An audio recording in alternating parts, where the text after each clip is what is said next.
I'm Manish. I work in Buenos días, yo soy Manish, trabajo en el Merit Network Group y es un proveedor de servicios en el estado de Michigan y vamos a hablar un poquito más entonces acerca de las estadísticas que se presentaron en estas últimas dos transparencias y tratar de comprender cuáles son las tendencias regionales dentro de esta región en particular cuando hablamos de las actividades maliciosas o lo que se percibe como una actividad maliciosa.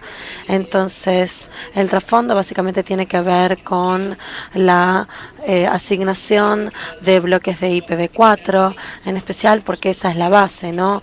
Cuánto espacio tenemos va a determinar entonces cuántos hosts vamos a tener, cuántos clientes vamos a tener y probablemente la cantidad de actividad maliciosa que provenga de nuestra utilizar blocks comunes como por ejemplo Barracuda, Mailblock, listas de phishing, de servers.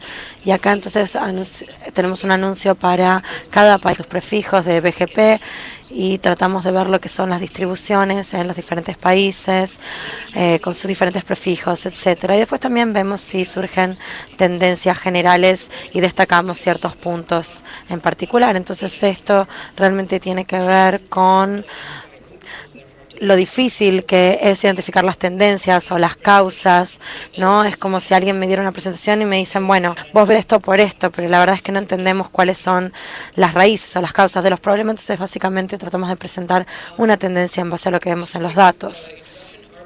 Una presentación rápida, los RBL son listas de direcciones de IP o de dominios y que los vemos en lo que es comportamiento sospechoso, lo podemos ver en diferentes tipos de categorías, tenemos listas de spam, de Barracuda, listas de phishing o de malware, que también son agregados de otras listas más reducidas, como por ejemplo las listas de ataques de comportamiento. De repente podemos tener un Darknet Scanner, D-Shield, SSH, Brute Force, etcétera. Y nuestro objetivo acá es analizar la distribución relativa de los hosts en estas listas a medida que los relacionamos con las regiones. Acá vemos una transparencia que nos resume lo que es la asignación relativa de direcciones en la Brasil es la que lidera, seguido por México y Argentina. Todas estas tres representan un 75% de todos los IPs de LACNIC. En general hay 116, 120 direcciones IP en la región. Entonces primero vamos a ver algunas de las listas comunes de spam y vamos a ver su distribución. Lo que vamos a hacer cuando tomamos toda la lista, nos damos cuenta de qué porciones son relevantes a la región y luego vamos a ver un desglose país por país. Acá tenemos la distribución relativa en Barracuda, CBL, que es la de Spam House y la de Spam Cup. Todos los IPs y los de LACNIC que se ven en el gráfico. No es un gran porcentaje del total de toda la población de todas estas listas. Si uno la compara con RIPE o la región de RIPE, es 2 veces o 3 veces más en realidad. Pero lo que es interesante que es un desglose país por país. Entonces esperaríamos a tener a los países con mayores asignaciones, a tener ingresos en estas listas de bloqueo, pero ¿qué pasa con aquellas listas que tienen mayor proporción con lo que es la relación de una red en sí? Entonces vemos las grandes asignaciones y las pequeñas. Acá tenemos un gráfico interesante que queríamos discutir con ustedes. El gráfico de arriba muestra el tema de ingresos en la lista de bloqueo de Barracuda.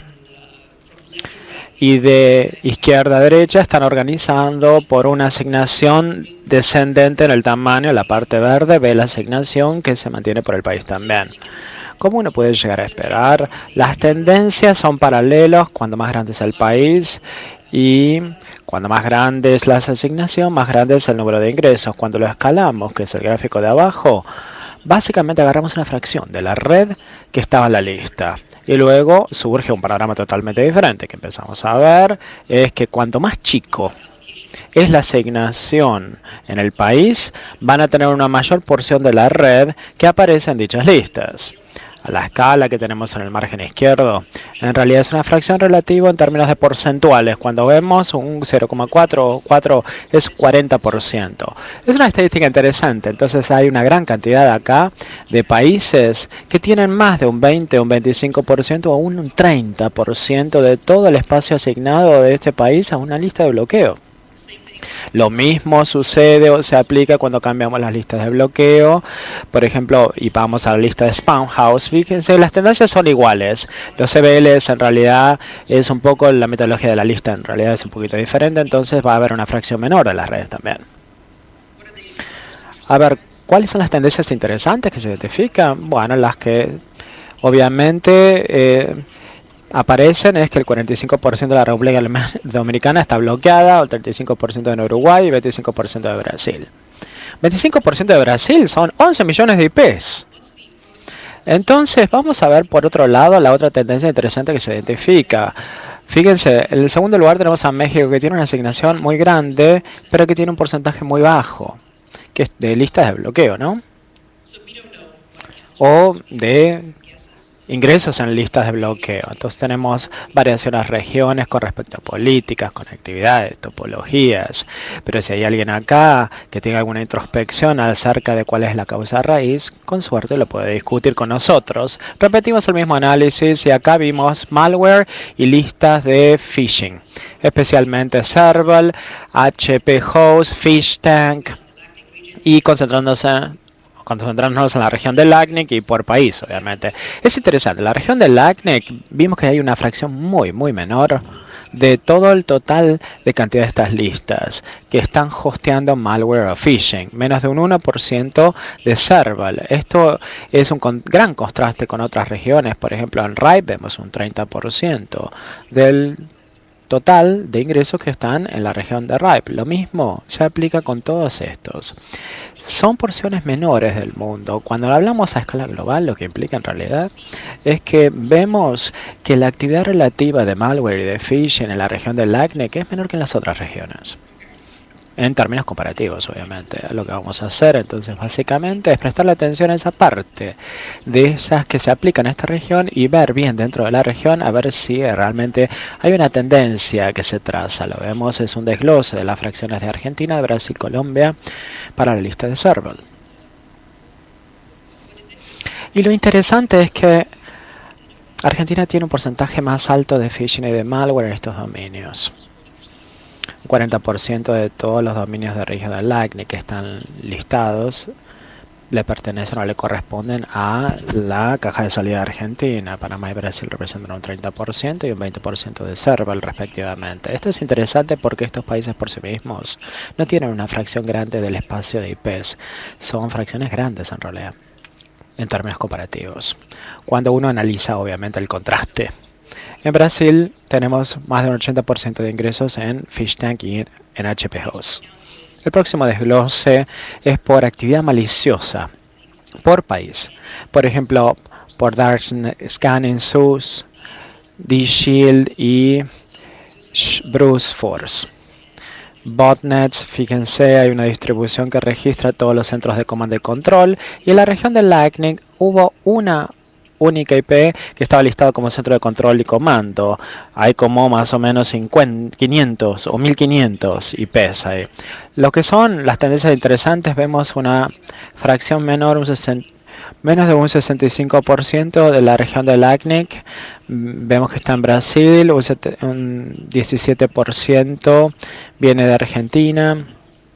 Brasil tiene un 65% de todo el scanning Darknet de la región de LACNIC. Argentina, como dijimos, 17%, pero normalmente México representa un 2%, que es una anomalía comparado con lo que es el tamaño de asignación. Chile y Colombia se destacan en lo que es Sprout Force. Tiene una gran fracción que se origina obviamente de esa región, y Brasil solamente representa solamente un 2%, un 22%.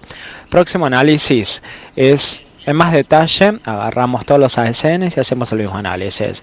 Hay 1100 ASNs en uso en la región del LACNIC, representan 31.000 prefijos de un total de tabla de ruteo de BGP de 360.000 ingresos. Nos concentramos en los 130.000 IPs. en términos de tamaño por sí mismo, porque son los que tienen más impacto. Estos son los 10 más rankeados, o mejor rankeados, los DNS más grandes en la región. Hacemos exactamente el mismo análisis por país. Acá lo hacemos por ASN, como para descifrar a ver si algunos de los ACNs son diferentes en función de lo que es el tamaño relativo con respecto a la gran cantidad de actividad maliciosa que se ve originada. En la parte superior del gráfico tenemos de la lista Barracuda, luego tenemos términos absolutos y luego números relativos abajo. En la parte superior uno esperaría que los ACNs grandes tengan números grandes. Las anomalías son cosas como la 8151, que realmente es muy menor debido a que es una red muy grande. Y si vemos el gráfico de abajo, vemos algunos de los ASNs más chicos, especialmente justo en el medio, a la derecha, donde tienen una gran fracción de todo el espacio de IP, especialmente la lista de bloqueo. Los números a la izquierda son fracciones de todo espacio de IP para ese ACN. Uno ve números en realidad que tiene un 4, es un 40% de espacio para la ASN que está en la lista de Barracuda. Y es sorprendente ver cuántas de estas redes en realidad tienen una gran cantidad de fracciones en estas listas de bloqueo. Nuevamente, los 10 del ranking. Tenemos el AS7338, que tiene más de 7 millones de IPs en BRBL, que es el 60% de sus espacios de direcciones total. Y los otros ASNs que están destacados acá. ¿Qué pasa que cuando hacemos una distribución de DSF? Si uno ve, por ejemplo, los primeros miles, a ver qué fracción tienen en las listas de bloqueo. Si vemos estos miles, por lo menos 100 ASNs tienen un 20% de su espacio en la BRBL. Solamente diríamos, bueno, es una lista bastante agresiva. Si nosotros vemos el CBL, vemos que 40 ACNs por lo menos tienen el 2% de sus espacios de IPs en esta lista de CBL. Repetimos el mismo análisis y lo hicimos para dominios de phishing y de malware. Y nuevamente vimos una congruencia en Server y en HP Host. Vimos los mismos ACNs que se destacan siempre. Tienen una proporción de una gran cantidad. Sky Online, fíjense que tienen estos listos para el 35% para la región de LACNIC y más o menos un 80% para lo que son los hosteos de IP. Actividad maliciosa activa por ASN, donde vemos Darknet Scanning, Brute Force y D-Shield. Los números son similares, hay algunas redes que muestran una congruencia en términos de comportamiento en la lista. Es difícil argumentar en contra de esta tecnología de las listas, ¿no?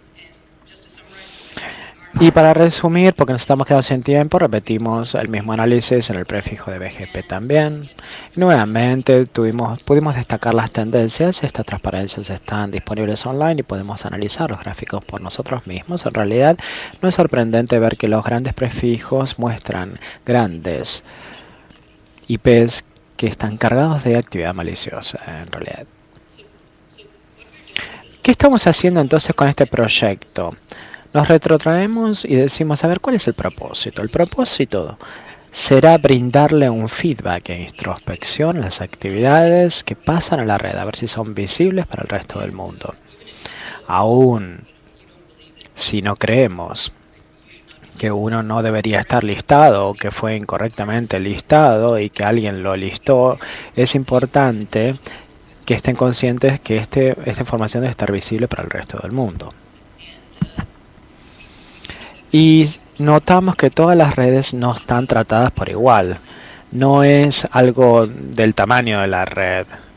Sabemos que políticas locales tienen una influencia. Esta es la conjetura, tal vez sea topología, figuraciones. Lo que en realidad sabemos es que algunas redes están menos listadas que otras redes. Deberían hacer algo y queríamos encontrar tal vez algo como para difundir este tipo de tecnología en todo el mundo. Una vez que tenemos esta noción de tener una reputación inherente en la red, no es algo que le presentamos a todo el mundo, es algo que nosotros conocemos del resto del mundo también. Entonces podemos utilizar esta información interna como para diseñar políticas que contemplen los riesgos. Entonces, una vez que sabemos que una red recibió reputación con la que tenemos que manejar información o recibir tráfico de la misma, Podemos utilizar las mismas políticas para los servicios que ofrecemos. Por ejemplo, requerir un intento de login.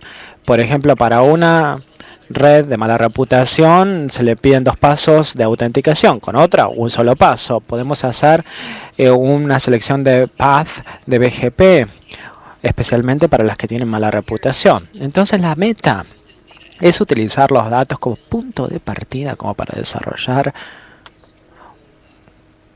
una reputación o una noción de reputación más abarcativa e historial en Internet. Nos gustaría tener datos regionales porque hay muchas variaciones en la región y lo que implica el significado de estos datos en varias regiones. Entonces, nos interesaría bastante escuchar sus comentarios acerca de estas tareas. Muchísimas gracias.